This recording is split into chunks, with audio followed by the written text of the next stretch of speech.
Good morning, beautiful wives. We are here again for another dare on the Respect Dare 40 Days to a Deeper Connection with God and your husband.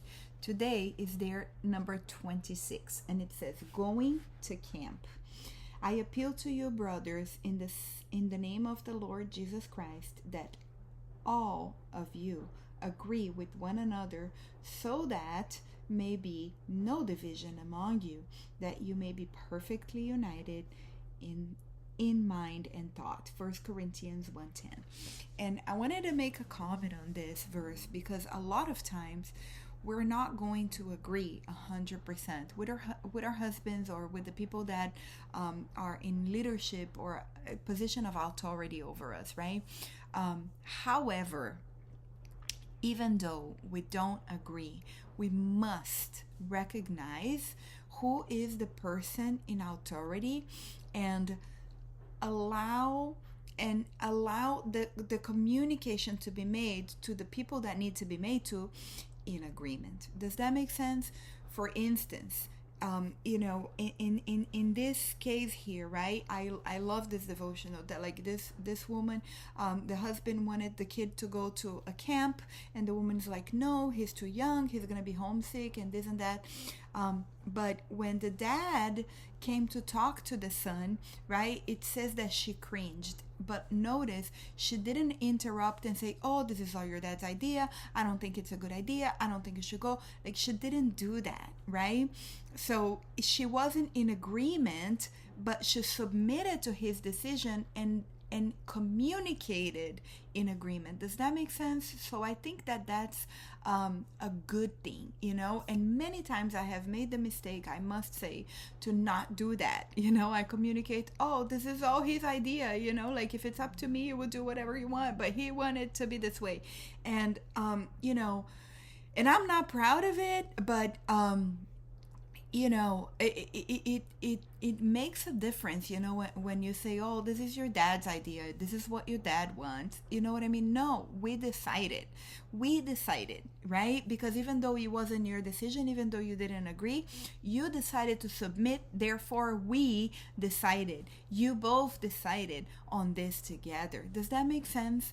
So I wanted to make that point, because so often when we're not in agreement, we want to make it so clear that we're not, but that's not necessary. It goes a long way when there is unity, and that agreement, even though you didn't agree with the decision, you agreed to submit to it, you're still in agreement. You see what I'm saying? So, and that agreement creates and generates unity in our families, and I wish sometimes that I could go back, 21 years to the time that my first daughter was born, and do so many things different, right? But I can't, right? We can't go back and do things different, right? But we can do it different going forward, and this is so important to create this unity within our homes. There were so many times that I made decisions on my own. My kids are not my husband's kids. My kids are from my previous marriage. His daughter's from his previous marriage. And we have three of them together. We raised them together. And they're adults now, all three of them. The little one is 19. However, when they were growing up, like we've been together for 16 years. So my little one was 3 years old when we got together. But there were so many decisions that I made by myself without the consent of my husband, without the consent of their father even, and I just did what I thought was good, because I'm the mom and I know better, and that created this unity. And that disunity is a consequence that I still pay today, with the way that they view certain things, and yes, from the moment I realized that, I changed my behavior and I begin to act different, right? But there is still consequences from the time that I acted in that way, and I believe that God is redeeming it, and I believe that God is doing something new in them and in my family, through what they have been witnessing in my marriage and in the way that I behave from the time that I found out that I was doing the wrong thing, and that's what we can do, right? We can't go back. So anyways, the point in saying all that is that,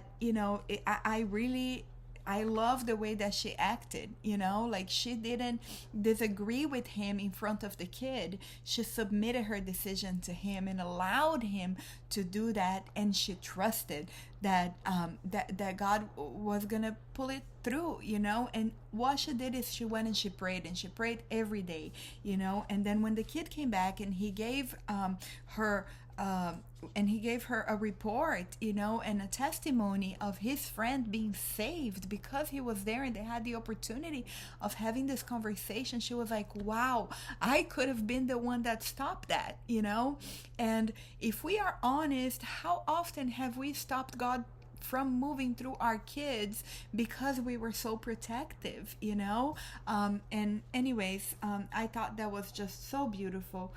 Right in the beginning, before she even goes into the testimony and the devotional, she talks about accepting our husbands as CEO of our families, and how if we look at the corporate world, the company cannot have two CEOs, right? Because there will be a conflict when there is a disagreement and there isn't one person that can make that decision, and when we as women, as wives, try to take that position of CEO, we create disorder in our homes, and I've done that more times than I would like to admit, and I've created disorder for my home and disorder for my children, who are now adults, still dealing with some of that disorder, so I really encourage you to allow your husband, especially if you have young kids, sooner than later, allow him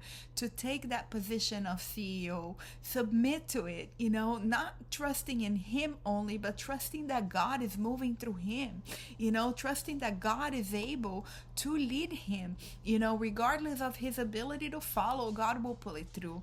It is in God that we trust, not only in our husbands, and I think that that's so beautifully. So anyways, I love how she says women do not share their opinions with their husband.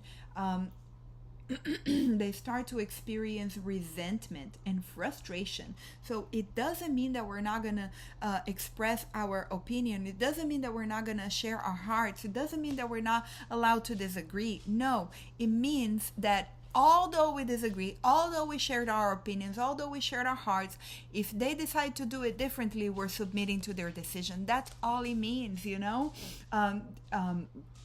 their families. Okay, submission does not mean silence or becoming a doormat. Healthy relationships exhibit dialogue that respectfully communicates disagreement and creates a partnership, and I love that. Bottom line, living in peace often means trusting our husband's judgment and God's sovereignty instead of paying more attention to our fears. A lot of times, especially as moms, a lot of times our overprotectiveness is out of fear. It's not out of love. As much as we want to tell ourselves that it's out of love, it's usually out of fear, and I used to have a mentor who's still a great friend of mine, with his wife, and he used to tell me, if you're being moved out of fear, you need to go the opposite way, and that sticks with me, because the opposite way is moving in love, and what we can do at certain times when we are being moved out of fear in the decisions we're making for our children, what we can do is submit out of love to our husbands and allow them to do that, so I mean, this is just so beautiful. So for the dare of today, there is 5 questions, but some of them are long, so I really want to encourage you. Take your time with it. Don't rush through this. It's important that you meditate on this and that you think about it, within yourself. Like I shared with you, I have I have so many times not allowed my husband to be the CEO of our homes. It's, I believe that, in my mind, it's like, well, he's not the father of my kids. Then, like, I don't want to give him that responsibility. I don't want to give him the responsibility of being the CEO if he's not the father of my kids. Then I'm going to make the decisions on my own, and that is so wrong. Like, today I can look back and see how wrong I was in the times that I've decided to do that. And like I said, I wish I could go back, but I can't. What I can do is do it differently from the time I understood that was wrong, right? But what it did a lot of times is that it created confusion and division. It created division because, okay, their dad is not a believer, I'm a believer, and and because I didn't include their dad in a lot of the decisions that I made either, it just created division and confusion for them in that sense. And on question number 2, at the end of it, she says, do you struggle in trying to control your husband? And I don't anymore, but I did at some point, and it's not that I was trying to control my husband. Control has not been, something that I have struggled with to the extent that I see a lot of women struggling with. However, I did want to control the outcome.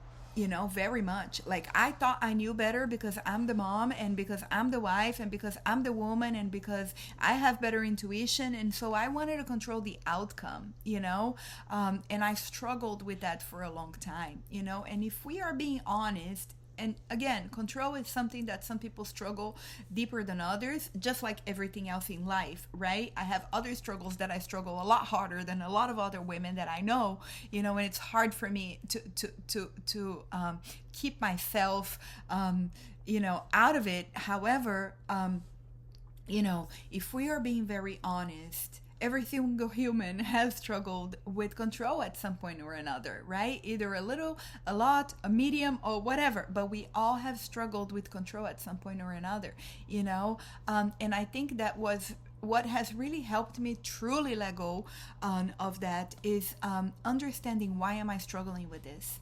And for me, the answer was, I was struggling with wanting to control the outcome because I was afraid that if I didn't, my kids were going to suffer. My kids were going to have trauma, but at the end of the day, nobody can grow up without some of it, right? As great as we try to be, as great as we try to do things, there are things that are going to that they're gonna have to work through themselves, and go through their own process, right? Because we live in a broken world, so it's impossible to have 100% perfection in every area of life, right? We live in a broken world, and that in itself is already broken. So anyways, for me, that was that, and once I was able to relinquish that control and that fear, and not trust anybody, but just trust that God had their best interest in mind, even more than I did. Not only did I become a better parent, a better mom to them, but I became a better wife to my husband because I stopped going over his head in every decision in life. I started consulting him for some of the decisions that I was making, and then more decisions, and then more, and nowadays we're able to do it together. It took longer than I would have liked to admit, but that's my story. So I wanted to share some of that with you, because like I said, if I could do it differently, I definitely would. So if you are in time, if your kids are little, even better, just do it. Relinquish control, relinquish the need of being the CEO of your family, and relinquish the desire to act on fear when it comes to your kids and your marriage. All right, so that was that. She does put a challenge here, which is to truly pray wholeheartedly that you would allow your husband to be the CEO of your family. All right, so that was that for today. I'll see you tomorrow. Have a wonderful, wonderful day.